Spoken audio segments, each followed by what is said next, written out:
မိဘစော်ကားလို့ဘောပြတ်တယ်ဆိုတာမရှိဘူးဒီစကားကြလို့ခမရတို့မိဘတွေကိုသွားစော်ကားခိုင်းနေတာမဟုတ်ဘူးလားမိဘအများစုကတော့ကိုယ့်သားသမီးကိုကောင်းစေချင်တဲ့စိတ်နဲ့ပဲပြုစုပြောထောင်ကြတာမှန်ပါတယ်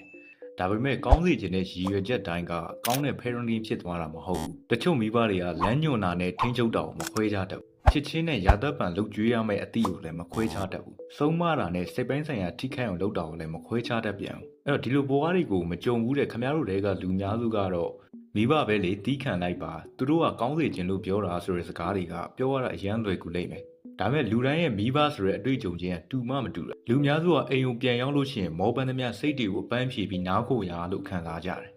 ဒါပေမဲ့တချို့လူတွေကြတော့ညနေပိုင်းရုံးစင်းလို့အိမ်ပြန်ရောက်မှကိုတေလောက်အောင်ကြောက်နေကြပြန်တယ်တချို့ကမိဘနဲ့စကားပြောလို့ရှိရင်အားတက်လာတယ်တချို့ကြတော့စကားပြောပြီးတိုင်းကိုယ်တံမိုးကိုပြန်ပြီးတော့တန်တရားဝင်လာတယ်ဒီလိုဘဝတွေကိုမကြုံဘူးတဲ့လူကတော့မိဘဆိုတာကောင်းစေချင်တာပဲဆိုတော့စာကြောင်းတစ်ကြောင်းနဲ့ပဲအဆုံးသတ်လိုက်ရင်တခါ